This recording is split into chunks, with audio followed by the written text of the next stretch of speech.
Hello friends, Uma talk art and education में आपका स्वागत है। आज हम अपने इस वीडियो में देखेंगे भारत की जलवायु। देख लेते हैं भारत की जलवायु में क्या क्या है। भारत की जलवायु कैसी है। किसी क्षेत्र में लंबे समय यानी लगभग 30 वर्ष तक जो मौसम की स्थिति रहती है उसे उस स्थान की जलवायु कहते हैं। फिर से देख लीजिए, किसी क्षेत्र में लंबे समय तक जो मौसम की स्थिति होती है उसे उस स्थान की जलवायु कहते हैं। आगे देख लेते हैं भारत की जलवायु कैसी है। उष्णकटिबंधीय मानसूनी जलवायु है। मौसम किसी स्थान पर थोड़े समय की, जैसे एक दिन या एक सप्ताह की वायुमंडलीय अवस्थाओं को वहाँ का मौसम कहते हैं। भारत में मौसम संबंधी सेवा 1875 में प्रारंभ की गई। तब इसका मुख्यालय शिमला में था। प्रथम विश्व युद्ध के बाद इसका मुख्यालय कहाँ लाया गया? पुणे लाया गया। अब भारत के मौसम संबंधी मानचित्र वहीं से प्रकाशित होते हैं। भारतीय जलवायु को मानसून के अलावा प्रभावित करने वाले दो प्रमुख कारक हैं। मानसून के अलावा प्रभावित करने वाले भारतीय जलवायु कौन कौन से दो कारक हैं? पहला है उत्तर में हिमालय पर्वत, दूसरा है दक्षिण में हिंद महासागर। इसकी स्थिति यानी उत्तर में हिमालय पर्वत की उपस्थिति के कारण मध्य एशिया से आने वाली शीतल हवाएं भारत में नहीं आ पाती हैं। जो मध्य एशिया से आने वाली शीतल हवाएं, ठंडी हवाएं हैं, वो भारत में नहीं आ पाती। किसके कारण? उत्तर में हिमालय के कारण। फिर है दक्षिण में हिंद महासागर के कारण क्या होता है? इसकी उपस्थिति से क्या होता है? भूमध्य रेखा की समीपता के कारण उष्णकटिबंधीय जलवायु अपने आदर्श स्वरूप में पाई जाती है। मतलब अगर ये ना हो तो उष्णकटिबंधीय जलवायु अपने आदर्श स्थिति में नहीं होगी। आगे देख लेते हैं। मानसूनी पवनों द्वारा समय समय पर अपनी दिशा पूर्णतया बदल लेने के कारण भारत में निम्न 4 ऋतु चक्रवत पाई जाती हैं। पहला है शीत ऋतु 15 दिसंबर से 15 मार्च तक। दूसरा है ग्रीष्म ऋतु 16 मार्च से 15 जून तक। तीसरा है वर्षा ऋतु 16 जून से 15 सितंबर तक। फिर है शरद ऋतु 16 सितंबर से 14 दिसंबर तक। ये तिथियां एक सामान्य सीमा रेखा को तय करती हैं। मानसून पवनों के आगमन एवं प्रत्यावर्तन में होने वाला विलंब इनको पर्याप्त रूप से प्रभावित करता है। आगे देख लेते हैं। उत्तरी भारत के मैदानी भागों में शीत ऋतु में वर्षा पश्चिमी विक्षोभ या जेट स्ट्रीम के कारण होती है। फिर से देख लीजिए, उत्तरी भारत में मैदानी भागों में शीत ऋतु में वर्षा किसके कारण होती है? पश्चिमी विक्षोभ या जेट स्ट्रीम के कारण होती है। राजस्थान में इस वर्षा को मावट कहते हैं। राजस्थान में अगर यही वर्षा होती है तो मावट कही जाती है। ग्रीष्म ऋतु में असम एवं पश्चिम बंगाल राज्यों में तीव्र आर्द्र हवाएं चलने लगती हैं, जिनसे गरज के साथ वर्षा हो जाती है। इन हवाओं को पूर्वी भारत में नॉर्वेस्टर एवं बंगाल में काल बैसाखी के नाम से जाना जाता है। कर्नाटक में इसे कर्नाटक में इन हवाओं को क्या कहते हैं? चेरी ब्लासम कहते हैं एवं काफ़ी वर्षा कहा जाता है, जो काफ़ी की कृषि के लिए लाभदायक होती है। आम की फसल के लिए लाभदायक होने के कारण इसे दक्षिण भारत में आम्र वर्षा कहते हैं। उत्तर पश्चिम भारत के शुष्क भागों में ग्रीष्म ऋतु में चलने वाली गर्म एवं शुष्क हवाओं को लू कहते हैं। फिर से देख लीजिए, उत्तर पश्चिम भारत के शुष्क भागों में ग्रीष्म ऋतु में चलने वाली गर्म एवं शुष्क हवाओं को लू कहते हैं। वर्षा ऋतु में उत्तर पश्चिम भारत तथा पाकिस्तान के उष्ण दाब का क्षेत्र बन जाता है, जिसे मानसून गर्त कहते हैं। इसी समय उत्तरी अंतः उष्ण अभिसरण NITC उत्तर की ओर खिसकने लगती हैं, जिसके कारण विषुवत रेखीय पछुआ पवन तथा दक्षिणी गोलार्ध की दक्षिण पूर्वी वाणिज्यिक पवन विषुवत रेखा को पार कर फेरेल के नियम का अनुसरण करते हुए भारत में प्रवाहित होने लगती है। आगे है जिसे दक्षिण पश्चिम मानसून के नाम से भी जाना जाता है। भारत की अधिकांश वर्षा 80% वर्षा मतलब इसी मानसून से होती है, यानी दक्षिण पश्चिम मानसून से ही 80% वर्षा भारत में होती है। आगे देखते हैं। भारत की प्रायद्वीपीय आकृति के कारण दक्षिण पश्चिम के मानसून 2 शाखाओं में विभाजित हो जाते हैं। पहला अरब सागर की शाखा, दूसरा है बंगाल खाड़ी की शाखा। अरब सागर से उत्पन्न होने वाले मानसून पवन 3 शाखाओं में बढ़ती हैं। अरब सागर की एक शाखा का मानसून पहले भारत के केरल राज्य में जून के प्रथम सप्ताह में आता है। यहाँ यह पश्चिमी घाट पर्वत से टकराकर केरल के तटों पर वर्षा करती है। इसे मानसून प्रस्फोट कहा जाता है।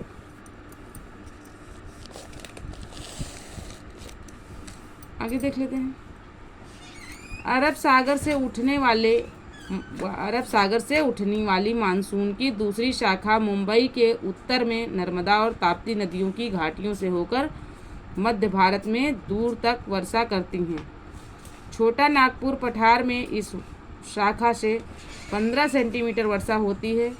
यहाँ यह गंगा के मैदानी भागों में प्रवेश कर जाती है और बंगाल की खाड़ी से आने वाली मानसून की शाखा से मिल जाती है।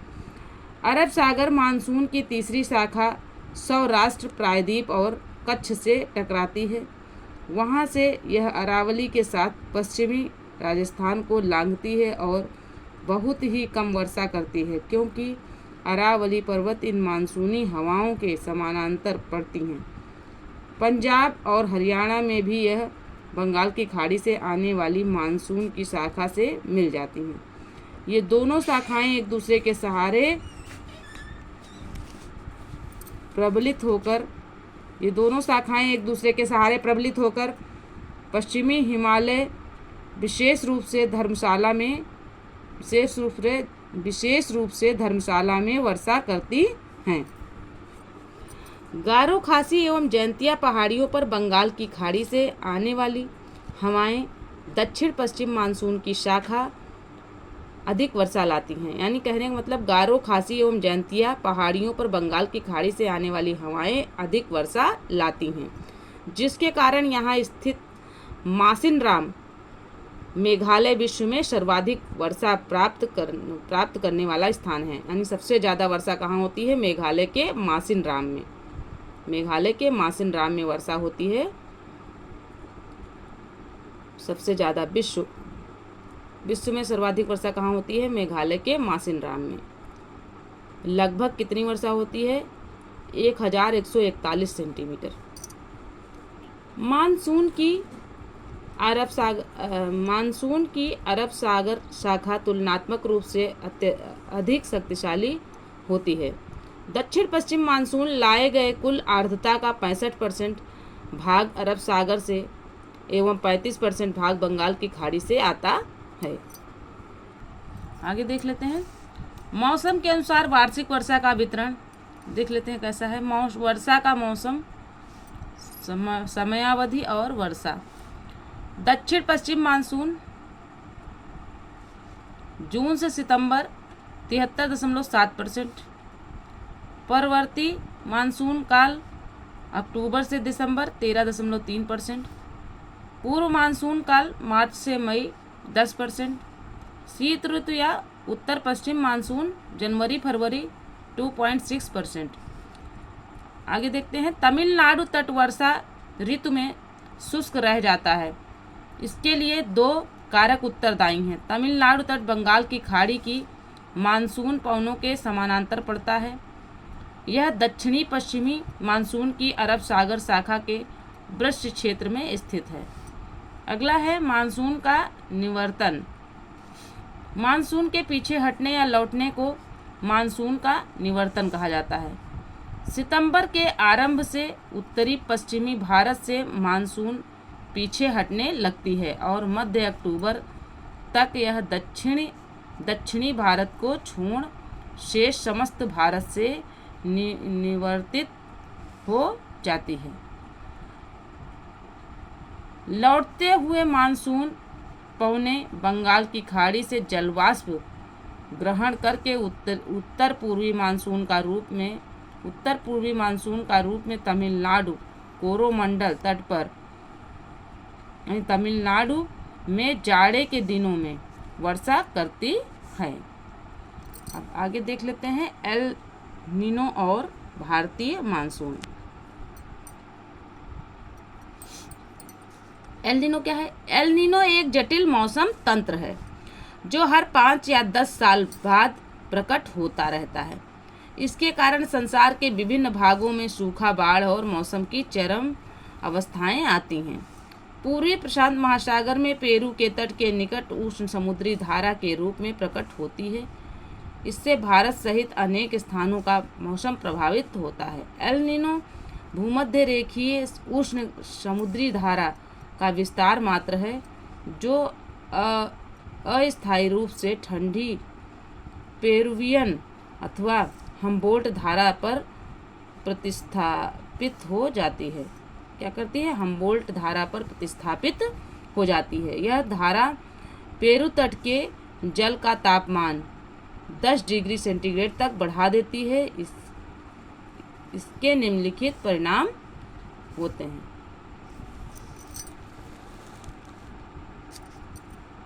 देख लेते हैं क्या क्या होता है इसके कारण।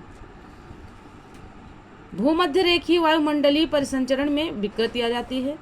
समुद्री जल के वाष्पन में अनियमितता आ जाती है। प्लवक की मात्रा में कमी, जिससे समुद्र में मछलियों की संख्या घट जाती है। भारत में मानसून की लंबी अवधि के पूर्वानुमान के लिए एल नीनो का उपयोग होता है। एल नीनो शीतकाल के दौरान भारतीय उपमहाद्वीप में गर्म स्थिति का कारण बनता है और ग्रीष्मकाल के दौरान यह शुष्क परिस्थितियों और कम मानसून का कारण बनता है। एल नीनो का शाब्दिक अर्थ है बालक ईशा, क्योंकि यह धारा दिसंबर के महीने में क्रिसमस के आसपास नजर आती है।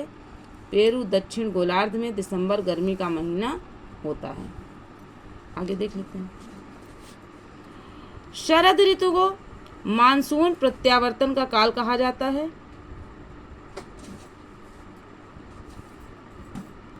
रिट्रिएटिंग मानसून सीजन कहा जाता है। इस ऋतु में बंगाल की खाड़ी एवं अरब सागर में उष्णकटिबंधीय चक्रवातों की उत्पत्ति होती है। इन चक्रवातों से पूर्वी तटीय क्षेत्रों में मुख्यतः आंध्र प्रदेश तथा उड़ीसा तथा पश्चिमी तटीय क्षेत्रों में गुजरात में काफ़ी क्षति पहुंचती है। भारत का जलवायु प्रदेश तापमान एवं वर्षा जलवायु के दो प्रमुख तत्व हैं। जलवायु के दो प्रमुख तत्व कौन कौन से हैं? तापमान और वर्षा, जिन्हें जलवायु वर्गीकरण के सभी पद्धतियों में निर्णायक माना जाता है। तथापि जलवायु के वर्गीकरण एक जटिल प्रक्रिया है। तथापि यानी इस कारण जलवायु का वर्गीकरण जो है एक जटिल प्रक्रिया है। कोपेन ने अपनी जलवायु वर्गीकरण का आधार तापमान एवं वर्षण के मासिक मानों को माना है। फिर से देख लीजिए, कोपन ने अपने जलवायु वर्गीकरण का आधार तापमान एवं वर्षण के मासिक मानों को रखा है। कोपन की पद्धति पर आधारित भारत की जलवायु निम्न 5 प्रकार की है। उष्णकटिबंधीय जलवायु, यहाँ सारा वर्ष औसत मासिक तापमान 10 डिग्री सेंटीग्रेड रहता है। कोपन के अनुसार दूसरी जलवायु कौन सी है? शुष्क जलवायु, यहाँ तापमान की तुलना में वर्षण बहुत ही कम होता है। शुष्कता कम होने पर यह अर्ध शुष्क मरुस्थल एस कहलाता है। शुष्कता अधिक है तो वह मरुस्थल डब्लू होता है। गर्म जलवायु, जहाँ सबसे ठंडे महीने का औसत तापमान 180 डिग्री सेंटीग्रेड तथा -3 डिग्री सेंटीग्रेड के बीच रहता है। अगला है हिम जलवायु, जहाँ सबसे गर्म महीने का औसत तापमान 10 डिग्री सेंटीग्रेड से अधिक और सबसे ठंडे महीने का औसत तापमान -3 डिग्री सेंटीग्रेड से कम रहता है। बर्फीली जलवायु, यहाँ सबसे गर्म महीने का तापमान 10 डिग्री सेंटीग्रेड से कम रहता है। कोपेन ने जलवायु प्रकारों को व्यक्त करने के लिए वर्ण संकेतों का प्रयोग किया है। इन्होंने अंग्रेजी के बड़े वर्ण एस को अर्ध मरुस्थल और डब्लू को एस को क्या कहा, अर्ध मरुस्थल कहा, और डब्लू को क्या कहा, डब्लू को मरुस्थल के रूप में प्रयोग किया है। इसी प्रकार उपविभागों को व्यक्त करने के लिए अंग्रेजी के वर्णों का प्रयोग किया गया है। इससे जैसे एफ पर्याप्त वर्षा, एम शुष्क मानसून, एम क्या है, शुष्क मानसून होते हुए वर्षावन, डब्लू क्या है, शुष्क शीत ऋतु, एच क्या है, शुष्क और गर्म 4 महीनों से कम अवधि में औसत तापमान 10 डिग्री सेंटीग्रेड से अधिक, और जी गंगा का मैदान, जी गंगा के मैदान के लिए प्रयोग किया गया है। इस प्रकार भारत को 8 जलवायु प्रदेशों में बांटा जा सकता है। कोपेन की योजना के अनुसार भारत के जलवायु प्रदेश, जलवायु के प्रकार और क्षेत्र। AMW लघु शुष्क ऋतु वाला मानसून प्रकार, गोवा के दक्षिण में भारत का पश्चिम तट। फिर है AS शुष्क ग्रीष्म ऋतु वाला मानसून प्रकार, तमिलनाडु का कोरोमंडल तट। AW उष्णकटिबंधीय सवाना प्रकार, कर्क वृत्त के दक्षिण में प्रायद्वीपीय पठार का अधिकतर भाग। फिर है BSSW अर्ध शुष्क स्टेपी जलवायु। आगे देख लेते हैं फ्रेंड्स। AW उष्ण कटिबंधीय सवाना प्रकार, कर्क वृत्त के दक्षिण में प्रायद्वीपीय पठार का अधिकतर भाग। फिर है BSSW अर्ध शुष्क स्टेपी जलवायु, ये उत्तर पश्चिम गुजरात, पश्चिमी राजस्थान और पंजाब के कुछ भाग। फिर है CWG यानी शुष्क शीत ऋतु वाला मानसून प्रकार, गंगा का मैदान, पूर्वी राजस्थान, उत्तरी मध्य प्रदेश, उत्तर पूर्वी भारत का अधिकतर प्रदेश इसके अंतर्गत आता है। शीत ऋतु यानी शुष्क शीत ऋतु वाला मानसून के अंतर्गत। DFC लघु ऋतु तथा ठंडी आर्द्र, लघु ग्रीष्म तथा ठंडी आर्द्र शीत ऋतु वाला जलवायु प्रदेश। फिर से देख लीजिए, DFC का मतलब है लघु ग्रीष्म तथा ठंडी आर्द्र शीत ऋतु वाला जलवायु प्रदेश, इसके अंतर्गत कौन आता है, अरुणाचल प्रदेश। फिर है E ध्रुवीय प्रकार, ध्रुवीय प्रकार वाले में क्या आएगा, जम्मू एवं कश्मीर, लद्दाख, हिमाचल प्रदेश और उत्तराखंड इसका क्षेत्र आएगा। मतलब ध्रुवीय प्रकार की जो जलवायु होगी उसका जो क्षेत्र होगा वो कौन सा होगा, जम्मू एवं कश्मीर होगा, लद्दाख, हिमाचल प्रदेश और उत्तराखंड इससे प्रभावित क्षेत्र होंगे। तो फ्रेंड्स ये वीडियो यहीं तक था, मिलते हैं अगले वीडियो में, तब तक के लिए जय हिंद जय भारत। वीडियो पसंद आए तो चैनल को सब्सक्राइब करें, वीडियो को लाइक करें, अपने दोस्तों में शेयर करें।